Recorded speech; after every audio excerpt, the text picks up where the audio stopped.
Kim Porter's passing struck me as deeply strange. Think about it. What would Sean Diddy Combs gain from harming her? He was preparing for significant issues with his partnership with Diageo, not just involved in a legal battle.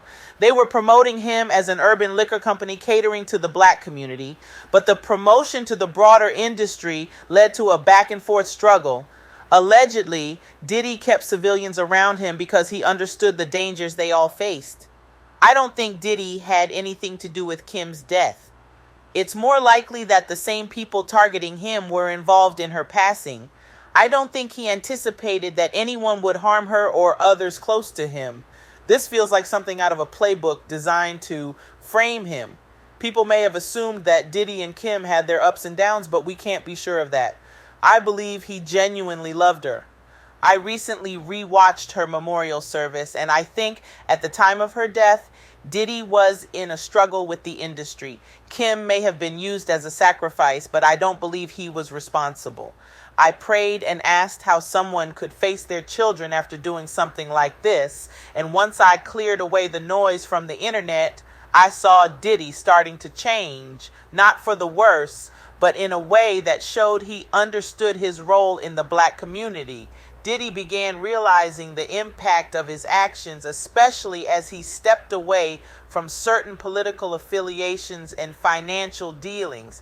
I think the people behind his liquor partnership who control a significant portion of the global liquor industry, including shareholders from DeLeón and Coke, had a hand in what happened to him. If you're someone who digs deep online like Candace Owens did with Kamala Harris, I encourage you to do more research. Our community needs to stop attacking people just because they don't agree with us. Look at how Martin Luther King Jr. had a dream and everyone followed him. Today, leaders in our community, whether rappers, preachers, or entertainers, instill fear and poor judgment in us. How are we supposed to overcome anything if we constantly talk ourselves out of progress, claiming people can't succeed because of their skin color? Back to Diddy. Homeland Security, not the feds, picked up his case. I don't believe in the lawyer's narrative.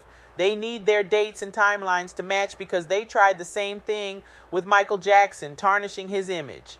I'm not buying into this. Do I think Diddy had fights with women in his life? Yes. Do I condone it? No. But this current narrative isn't believable.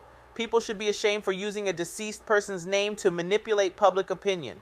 This trend of exploiting the likeness of someone who can't defend themselves has to stop. I'll be honest, Kim was always seen at big events and was a significant part of Diddy's life. She was the love of his life, and it's troubling to see her legacy being misrepresented. They even tried to use the narrative that Kim had a book she was writing before she died, which makes no sense. Allegedly, it was Cassie trying to sell a book to the publisher for $30 million. What's even stranger is that Cassie spent 10 years with Diddy, receiving everything she wanted, yet she knew he wasn't a one-woman man and still pursued him. I believe security was put in place because Diddy knew trouble was coming. He's a smart, educated man with a lot of street sense. So don't think that anything found in his house was something he didn't want to be discovered. He has lawyers who surely advised him long ago to get rid of anything incriminating. The media has tried to make this situation into something more than it is, but I don't believe in the major charges they're trying to pin on him. I believe someone else did something to Kim. For discussion's sake, Kim was the love of his life. While Cassie didn't participate in family functions, we saw the same thing happen with R. Kelly. But my question is, where are the parents in these situations? The parents are key to understanding what happens to their children, and that piece is missing. I don't believe the allegations, and I pray to God they aren't true. If they are, the truth will come out. But I bet there aren't any tapes proving these accusations, and if there are, they were intentionally placed to be found. If you enjoyed this video, please like, share, and subscribe. I want your honest opinion on these topics.